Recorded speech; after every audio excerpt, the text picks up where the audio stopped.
Hello, everyone. Welcome back to another episode of the Craft of the Draft podcast. We're finally done with the National Championships for the boys, and we're going to recap that final game today. We're also going to recap the last round of Talent League for the girls. As usual, I'm one of your co-hosts, Nathan Seppi, joined by my other co-host, Jonty Ralsmith.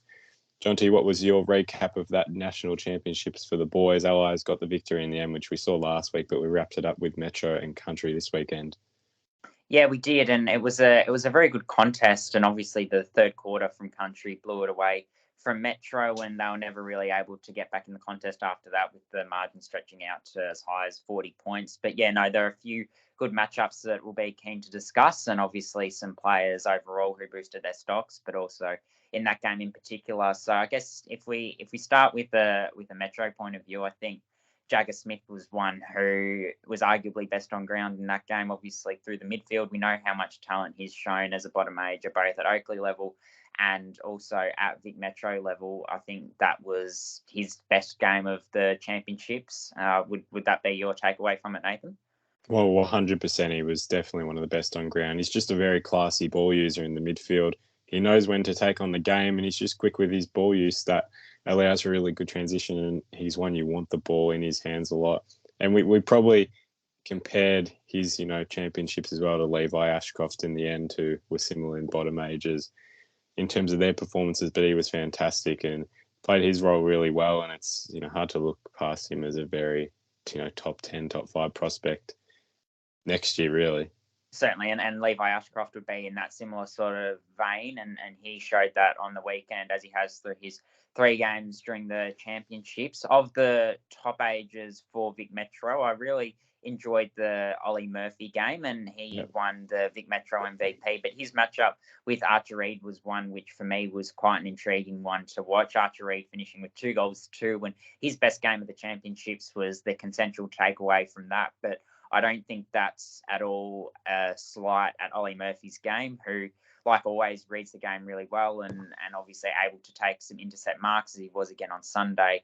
And then his left foot coming out of the back line was very good as usual. How do you sort of assess that matchup? Because, a Vic Metro perspective, Rob Harding probably puts him in their best players, but then by the same token, Archer Reid showing why he's a first-round prospect. Well, his game was, I think it was equally as impressive as the weeks before. And I think the thing that stands out with Ollie, he doesn't let the opposition get to him. As in, you might have a day where opposition kicks 5, but he doesn't let that happen. He might have moments where his opposition will win in a quarter. So, might kick 1 goal, 2 goals in a quarter, but he'll shut him out for the other 2 or 3 quarters. And that's what we saw with Ollie, and that's what is fantastic about him. He's got a lot of reliability in that back line. That's something that's really evident in the way he's been playing, that you can always rely. He'll be there and he'll make a challenge and make a contest. So it was a very deserving MVP. Pre that game, we didn't think he'd get the MVP, just purely because you don't expect a defender to get the MVP, but he's one that 100% deserved it. And I'll butt in and say this: we're going to release a separate video analysing every Vic Metro player, so that will come out soon. So we're going to brush the surface here about this game, and same with Vic Country, by the way. So those will be 2 separate videos coming out soon for a full analysis on how each player performed. From your perspective, which other Metro players stood out for you as well? I think they were certainly the main ones. I guess there are others that had moments. Archie Roberts probably had his best game of the championships as a rebounder off halfback. I know you're a massive fan of his, Nathan. Yeah, well, it was definitely his best game. I thought it was not quite a national championships. It probably wasn't performed to his highest standard. I thought his Australia Academy games were a much higher standard, and he performed very well against, especially in that Carlton VFL game. I thought that he played outstanding against them. Well, it was AFL listed players. He had the role on Jack Martin at times, so it wasn't like he had an easy task.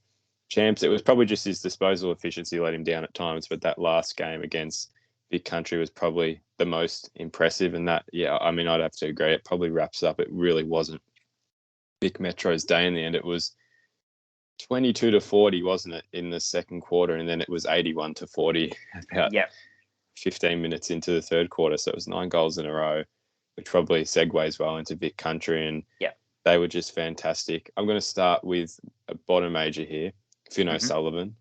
We both thought he played really, really well. Just great vision across the ground.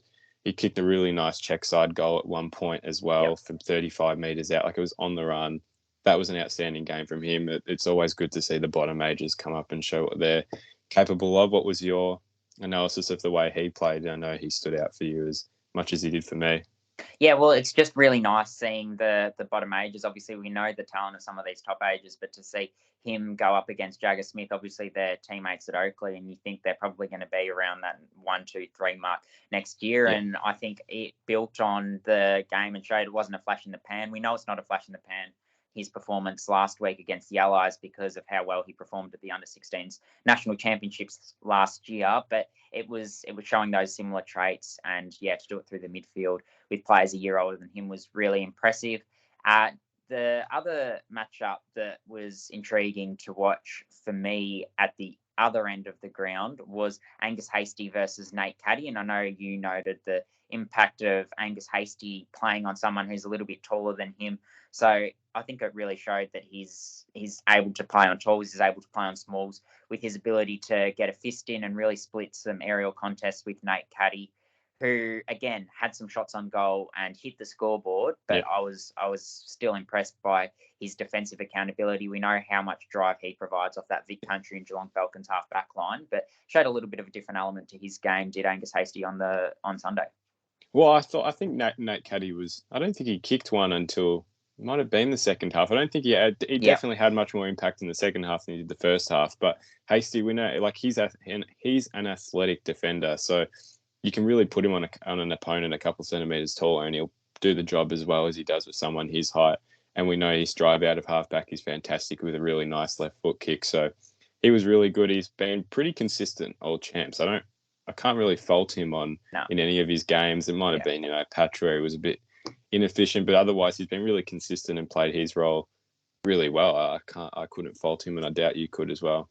Yeah, no, likewise. And you go to a teammate of his in the back line, Will Dawson, performed again, which was really pleasing. We obviously saw him take 5 or 6 intercept marks the previous week against the Allies, and it was a great performance. But it's his first time sort of playing in the back line, and is he able to back it up, or was that a one-off? I think he showed that ability to read the ball coming in and read the cues further up the field are traits that are going to hold him in good stead wherever he plays. So was really impressed with his game. And then I guess a Gippsland teammate of his, Zane Dersma, was the one who really tore the game open with 3 third-quarter goals. I think he finished with 4, but after a championships where he was able to show what he can do through the midfield, and I think there were maybe question marks over his defensive intent and his ability in terms of midfield craft to then go back to his natural half forward position and play there full time in that fourth game and do what he did really showed why he's being talked about as a top 10 prospect and perhaps even higher.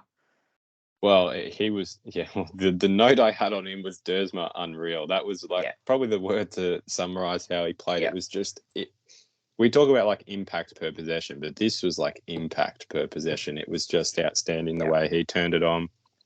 Just happened. I'm pretty sure all those 3 goals were in that blitz as well. So he was fantastic, and it's it's a little scary to think he's got a younger brother, Willem Dersma, just waiting 2 years down the track to go to another club. So, I don't want to put the pressure on it now, but he's very talented, winning that Vic Country MVP in the under-16 championships. But look, he was arguably like one of the best on ground that day. I thought he was just outstanding. Yeah, no, certainly. And I guess one who I know you're big on, I'll let you lead this discussion, Tom Anastasopoulos, obviously a speedy forward from Geelong, who's sort of shown a little bit of what he can do, but it probably hadn't been his championships up to that point. Probably be a little bit disappointed with his first, I think, played 2 of the first 3 games, did he? Or did he, is that right? Did he play? He definitely played SA. He wasn't there for WA. Yeah. 3 of the 4. So so 2 of the first 3 games weren't necessarily his best performances, but he certainly showed his goal sense. Yeah, it was. I mean, as someone who's enjoyed watching it was very frustrating, especially that first half. He just couldn't get it together. A lot of turnovers, but I thought this was a great showcase of his resilience. Like, that's probably something you want to look at in a player, is if you're starting bad, can you turn it around, and you're going to let it affect you, all the game. But he was fantastic the way he did turn it around, and it was the little things that started clicking for him. He had a really good rundown tackle in the second quarter that just started it for him, and that's, utilising his speed, utilising his strengths well. 2 goals in 3 minutes he kicked in the second quarter. Yep. Both sort of similar goals as well. And then just ended up finding himself in the right spots, getting in the groove a little bit more, and hitting up targets as well really nicely. I'm not sure if they were converted in the end, the set shots, but he was at least leading to possible goal assists, and his game turned it on. So it was, and I said this to you, I don't want to take away, he was definitely a very poor first half, at least first bit of the game, where you don't want to take away from that because it did show his weaknesses, but he turned it around, and I think that's probably what you want to focus on. So there were two sides of the story to Tom's game in the end, but I thought he turned it from what could have been a really just negative outing to a positive one in the end. Yeah, I think that's a reasonably fair appraisal. Noah Mraz, to move on from Anastasopoulos, is one who's bottom major at the Dandenong Stingrays, got some game time last year as a double bottom major. He's a raw, tall prospect who can play down back, but he also pinch hit in the ruck and took some really nice marks around the ground. So I was a big fan of his game.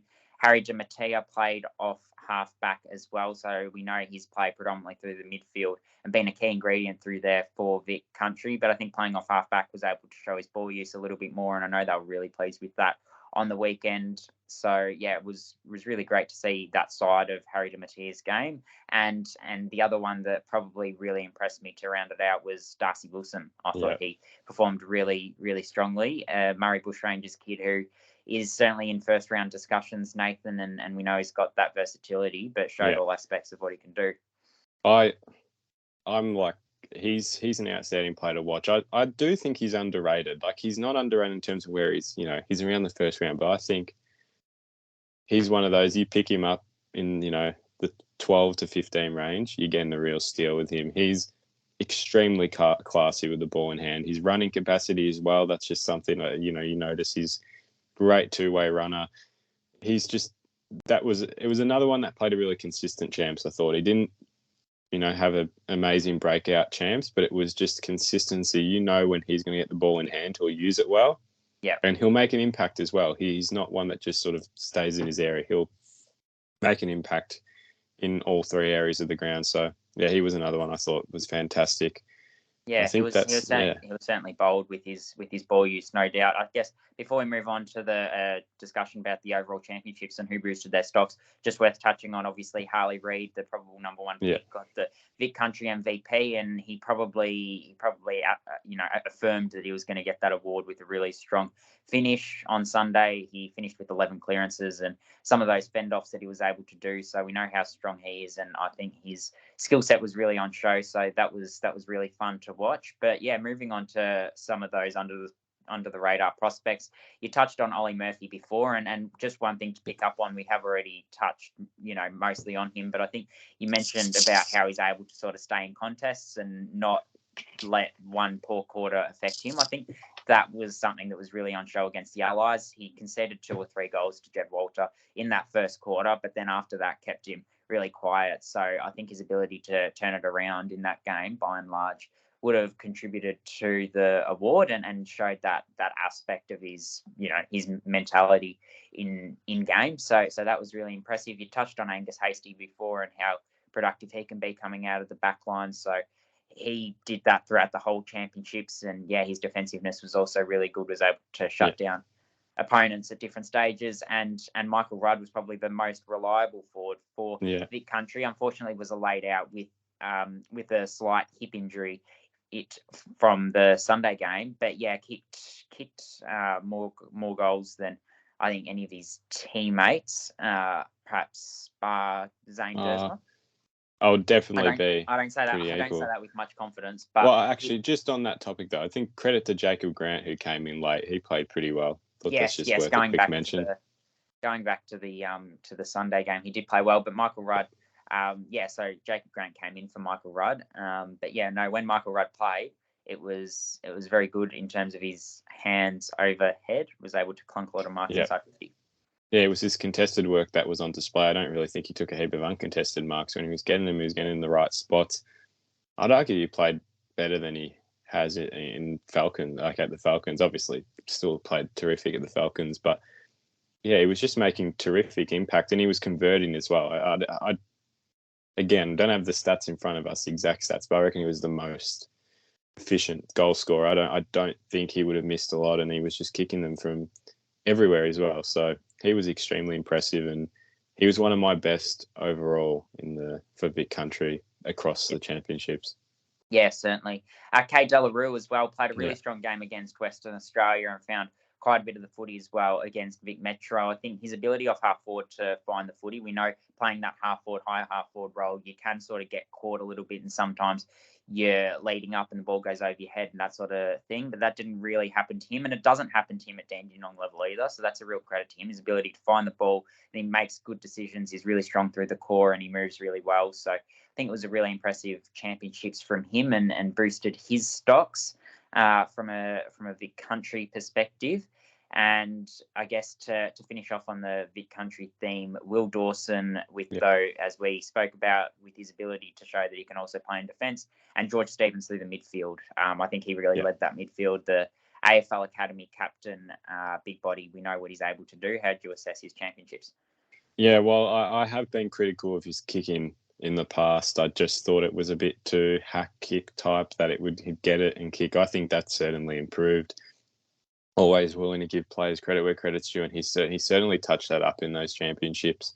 Very effective by ball with his hands, but his kicking was terrific as well. I thought he made a very positive impact around the centre stoppages. It wasn't just get the clearance and run. It was sort of look at your options, assess where you want to go and use it well. And he definitely impressed me. You know, definitely, again, one of the most impressive in that country team, I thought, across the championships. Yeah, absolutely. And speaking of impressive, I think one that we've both been impressed with from the Sandringham Dragons has been Harvey Johnston across the course of the season. Obviously a strong pre-season, but that game that he played last week at his home stomping ground, RSEA Park, 29 touches as a half forward, and he's also gone into the midfield for Vic Metro at times for short spurts throughout the championships. I think he was one that probably really needed to have a strong championships to ensure that he was able to build on that start and keep himself in draft contention. And yeah, certainly that game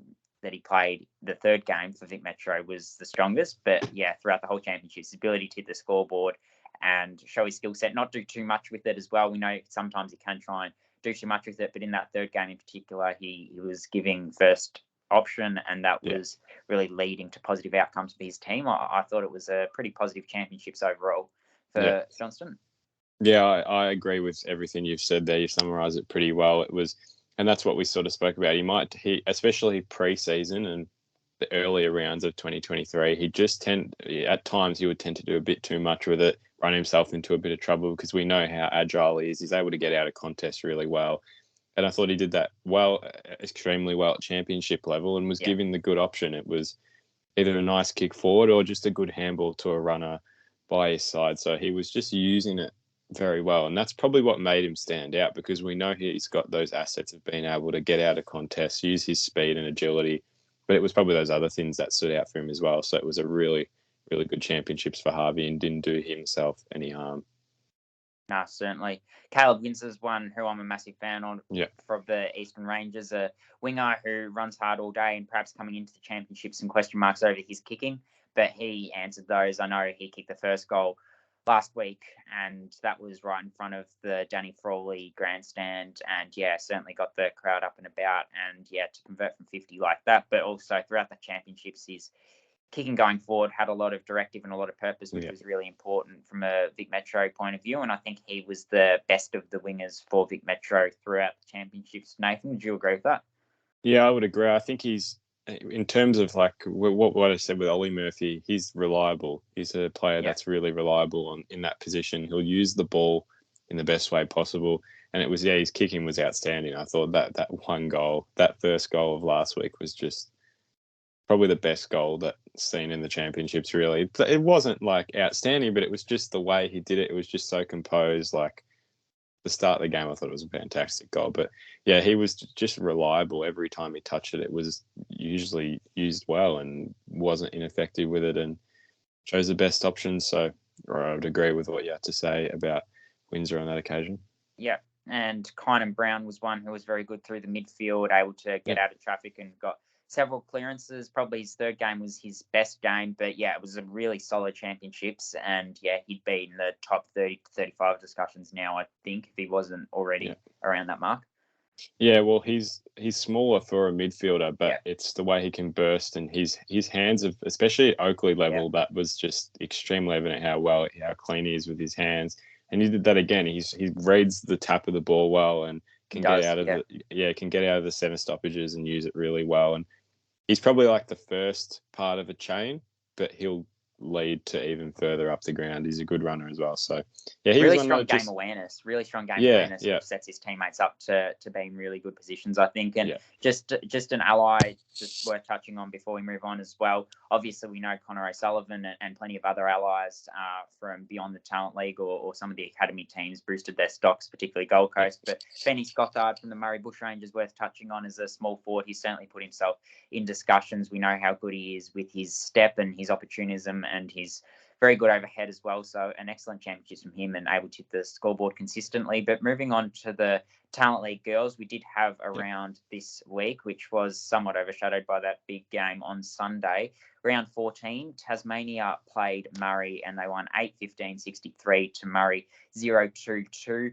Georgia Clark able to keep her good form going at a crucial time of the year with the girls' championships also going on at the moment. So she kicked 2 goals for. Unfortunately, wasn't able to convert all of her opportunities, but she was one of the best movers across the ground and finished with 22 touches. And Candice Belbin, you know what you're going to get from her every week. She's been super solid, super consistent for the Devils and finished with 20 disposals. Nathan, you saw this game. Northern 3-2-20 were defeated by GWV 4-6-30. An excellent win for Sally Riley's girls. I think they probably came in as strong underdogs, but yeah, they had some big performances, and Millie Lane was one who I know I've been a fan of watching and was able to continue her strong season.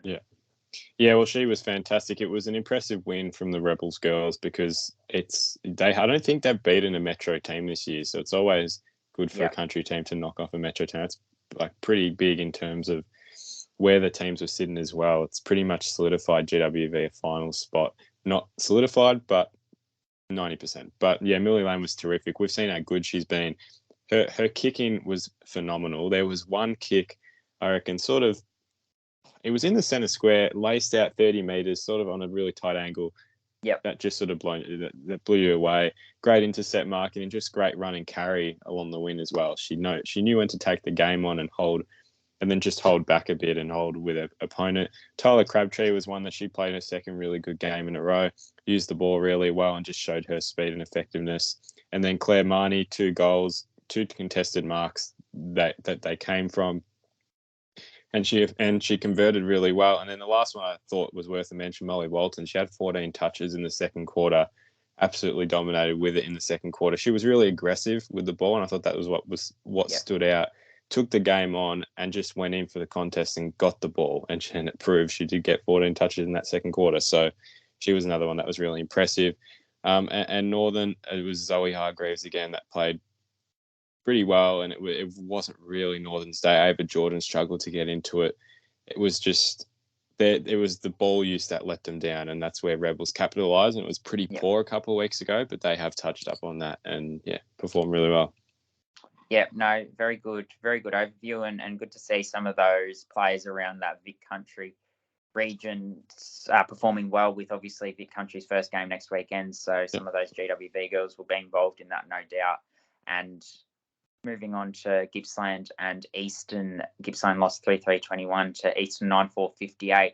It was the usual suspects for Gippsland that performed. Ash Centra and Alicia Molesworth, their pressure around the contest. Alice Stoddard is a 2007-born player. We're sort of seeing that they're clearly the best players of their team, but unfortunately it wasn't enough to overcome Eastern. We know how much depth they have, but it was good to see some of those Vic Metro players who have played a game for Vic Metro now perform really strongly. Georgia Knight, 2 goals, 3, so able to hit the scoreboard, 5 shots on goal. Laura Stone played really well in Vic Metro's first game. She got 21 and 2, and Hayley McLaughlin, 21 disposals as well, was really effective for Eastern, who, were all over Gippsland really for most of that game. Moving on to Western and Geelong. Western 5 straight 30 to Geelong 9 256. So continues that theme of the round with country teams getting up over Metro teams. The really big, interesting performance here is Hayley Peck in the ruck. So for the third consecutive week, she got a lot of hit-outs, to put it simply. 39 hit-outs she got on the weekend.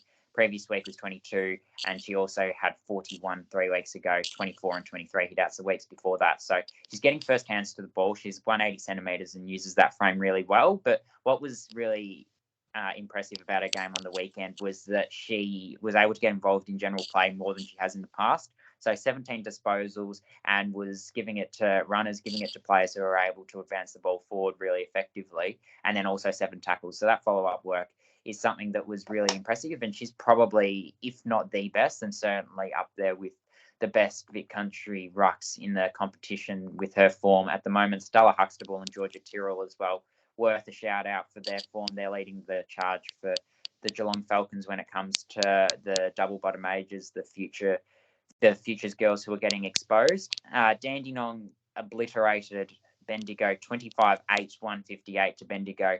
One behind. I watched a little bit of this game, and it was very strong. And there were a few players who were able to sort of stuff the stats sheet, with Sophie Butterworth kicking 5 goals. But just as impressive for the coaching staff from Dandenong, from her, was that she got 4 direct goal assists. So she was bringing her teammates into play. And she was a real presence up there. We know how powerful she is inside 50. She was a real barometer for the Dandenong Stingrays. Gemma Reynolds was also excellent. We know how clean she is as a bottom major, but she was also stepping through traffic really efficiently, and that was quite impressive to watch. So slightly different from her.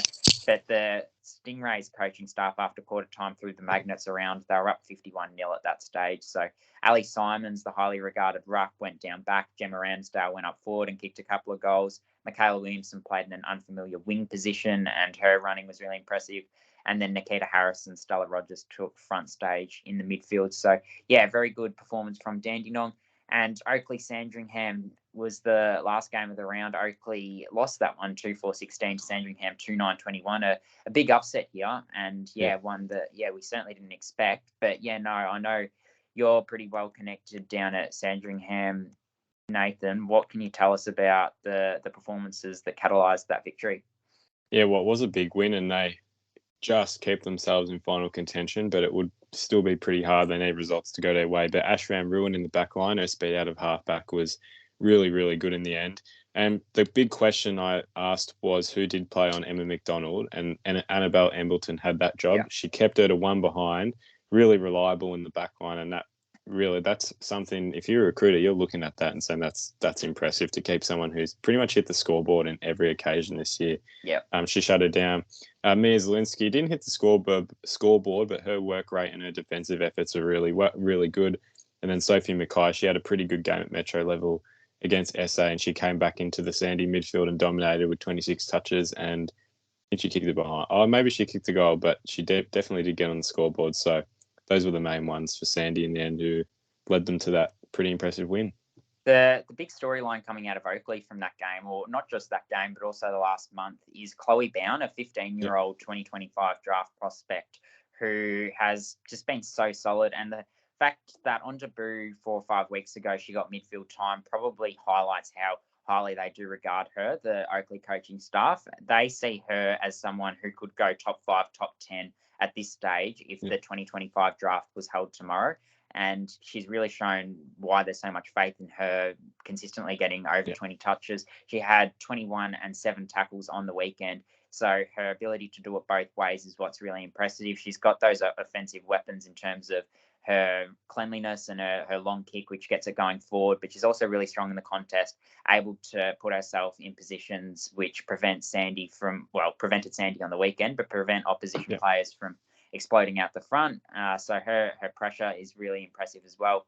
So, it was really good to see someone like her perform, given that we know how much talent Oakley have at the top end of this year's draft and also next year's draft with, Emma McDonald and the like, Lara Horsegger, Amy Karras-Brett, these sort of players in Vic Metro. But there's also some players in terms of depth coming through. So they're improving year on year, as are all the Vic Metro and Vic Country and girls footy across Australia. So, yeah, no, a very impressive performance from Chloe Bown. We'll move on to the ladders now. No change to the boys' ladder with obviously no footy. Northern, Sandy, Tassie, Calder, Geelong, GWV, Bendigo, Eastern, Dandenong, Western, Gippsland, Oakley, and Murray reads the ladder. And then in the girls' side of things, Oakley are on 36 points, so they're just a game clear of Eastern now with that loss on the weekend. Eastern on 32 points, followed by Northern on 28 points, Calder on 24 points. So that will pretty much be the top four you would expect, with Sandy 2 games behind with only a couple of rounds to play, and Western on 4 points. Vic Country, Geelong on 32 points, Dandenong on 28 points, Tasmania on 24 points, GWV on 16 points, and then Gippsland, Bendigo and Murray on 8, 8 and 4 respectively. And now we'll move on to our tips to round out the podcast, as we always do, Nathan. Another round of girls' tips to predict. Well, this is the last round of girls for a month, and then there's a really big gap for so the 25th of August is when they'll come back. But we start round 15 for the girls. GWV and Eastern Rangers. A really impressive win for the Rebels. You can't that was a terrific win to come over, especially to Northern and win. I still think Eastern, the depth is just outstanding. It'll be competitive, I think, but I think Eastern will probably edge them in the end. Yep, I agree with that. Northern and Dandenong. Dandenong probably do it for me. I wasn't too impressed with Northern. I thought it was a bit disappointing, but I think Dandenong probably just a bit too strong. Yeah, and a really good opportunity for some girls to carry on that form that they showed against Bendigo, with Vic Country coming up next week as well. And then Tasmania and Calder. This will be a really interesting game, actually. This is one Calder pretty much, if they win and they've solidified finals. And for Tassie, they probably want a top 2 spot to get a home final. So, really important game. I've really liked what I've seen from Calder, so I'm going to go with Calder in this. Yeah, I think Calder would be just too strong as well. And then to round out Western and Murray, Western got their first win against Murray about a month ago, so it's the only team they've beaten, and I'll probably back them again, considering this is in Melbourne, this one. Yep, and I'll agree with that. And that wraps it up. Another big round of footy. We'll be back next week. It's not going to be a huge podcast. We'll talk about the girls round, and there's actually not a whole heap because we're waiting on another game for the girls national championships, which is on the 30th. So a shorter podcast next week, but we've got some big videos coming out. Like we said, the Vic Metro and Vic Country National Championships reviews, play-by-player. We'll have our power rankings for the draft, our top 20 coming out in the next couple of weeks, and some other special content coming out as well. So please keep an eye on our socials for when that is dropping. And we've got some player profiles as well that you've done recently, Jonty. We had Amin Naeem on the Instagram page a couple of days ago. So go check that out. It's a great chat. So until then, thank you all for listening. Leave a comment below for some feedback, and we'll see you in the next episode.